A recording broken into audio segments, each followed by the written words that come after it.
میں doctor Iram vice chairperson COH Pakistan. آج کا ہمارا جو ٹاپک ہے وہ ایپیلیپسی ہے, مرگی. سادہ اور مختصر انداز میں اس کو بیان کروں گی. مجھے امید ہے کہ جو ہمارے لرنر ہیں, نیو کمر ہیں, نئے سیکھنے والے ہیں, جو وہ ڈاکٹر جونیئر ڈاکٹر جنہوں نے ابھی پریکٹس شروع کی ہے, انشاءاللہ ان کو اس چھوٹے سے لیکچر سے بہت مدد ملے گی. ایپیلیپسی ایک بڑی تکلیف دہ مرض ہے. آج تک اس مرض کی وجہ یا کاز معلوم نہیں ہو سکتی. میڈیکل سائنس کہتی ہے کہ ہمارے دماغ میں تیزی کے ساتھ بہت زیادہ مقدار میں نیورونز جو ہیں وہ اچانک ریلیز ہوتے ہیں, جس کی وجہ سے جو انسان ہے وہ اپنا ہوش, اپنے حواس کھو بیٹھتا ہے اور نتیجے میں اس کو دورہ پڑ جاتا ہے. ایک چیخ مارتا ہے, زمین پر گرتا ہے, جھٹکے کھاتا ہے, جسم جو ہے بہت زیادہ اکڑ جاتا ہے اور بہت زیادہ تشنجی حالت میں آ جاتا ہے. اس کے علاوہ اس کی کوئی وجہ بیان نہیں کی جاتی. اب یہ سڈن جو نیورونز نکلتے ہیں اس کی بھی کوئی وجہ نہیں بتائی جاتی کہ یہ نیورونز کیوں دماغ میں سے نکلتے ہیں. مائکرو لیول کے اوپر ہوتے ہیں, لیکن بے تحاشا اور اچانک ان کی آپ کہہ لیجیے پروڈکشن ہوتی ہے, یہ ریلیز ہوتے ہیں اور پیشنٹ کو جو ہے وہ انکانشیس کر دیتے ہیں. فردر جب کلینکل انویسٹیگیشنز کی گئیں اس کے حوالے سے, کیونکہ اس کے کوئی ایٹیولوجی معلوم نہیں اور پتہ نہیں چل سکا یہ کیوں ہوتا ہے, تو لہٰذا کلینکل انویسٹیگیشن کے ذریعے ڈیٹا وغیرہ اکٹھا کیا گیا اور اس کے حوالے سے پھر یہ بات یا تحقیق سے یہ بات سامنے آئی کہ یہ وجوہات ہو سکتی ہیں جس کی وجہ سے مرگی کا دورہ پڑتا ہے.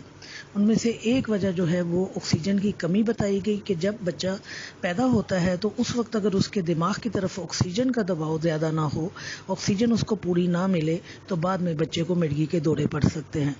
دوسری جو وجہ بیان کی گئی وہ فورسیپ ڈیلیوری بیان کی گئی.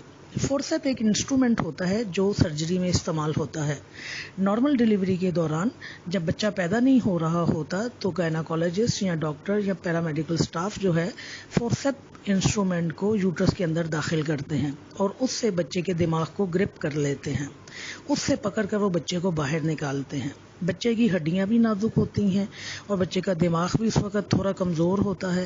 لہذا اگر فورسیپ کی گرپ جو ہے وہ زیادہ سخت ہو جائے تو بچے کے دماغ کو نقصان پہنچنے کا اندیشہ ہوتا ہے. یہ ایک بڑی وجہ بیان کی جاتی ہے فورسیپ ڈیلیوری, کہ اس کی وجہ سے بعد میں بچوں کو مرگی کے دورے پڑتے ہیں. تیسری وجہ جو مرگی کے دوروں کے پڑنے کی بیان کی جاتی ہے وہ نوجوانوں میں کثرت کے ساتھ مشتنی ہے, کہ ایسے افراد جو کثرت کے ساتھ مشتنی کرتے ہیں اور اس کی عادت بد میں مبتلا ہوتے ہیں انہیں بھی زندگی میں مرگی کے دورے پڑ سکتے ہیں. جیسا کہ میں نے آپ کو بتایا کہ یہ تکلیف دہ حالت ہے اور اس پر قابو پانا بہت مشکل ہے. آپ یوں کہہ لیجئے کہ دقت طلب علاج ہے, بہت زیادہ ٹائم لیتا ہے اور اس کے لیے مریض کی ہسٹری کے ساتھ ساتھ ڈاکٹر کی مہارت اور قابلیت کا ہونا بہت ضروری ہے. مرگی کے مریضوں کی ریشو جو ہے وہ دنیا میں بہت کم ہے. آپ یوں کہہ لیجئے کہ اگر 100 افراد یا 200 افراد ہیں, 200 افراد کا اگر آپ ایک گروپ بنائیں تو ان میں 0.5% کسی کو مرگی ہو سکتی ہے. یعنی پوری پاپولیشن کو اگر ہم کنسیڈر کریں تو پتہ چلتا ہے کہ مرگی کی ریشو جو ہے دوسرے امراض کی نسبت بہت کم ہے. بچوں میں بھی یہ مرض پایا جا سکتا ہے, بڑوں میں بھی یہ مرض پایا جا سکتا ہے. بچے جو ہیں اس مرض میں اگر مبتلا ہیں تو ان کی نارمل سکولنگ کی جا سکتی ہے, وہ ایکسرسائز میں حصہ لے سکتے ہیں, گیمز میں حصہ لے سکتے ہیں, ایون سوئمنگ بھی کر سکتے ہیں, بشرطے کہ بہت اسٹرکٹ سپرویژن کی جائے.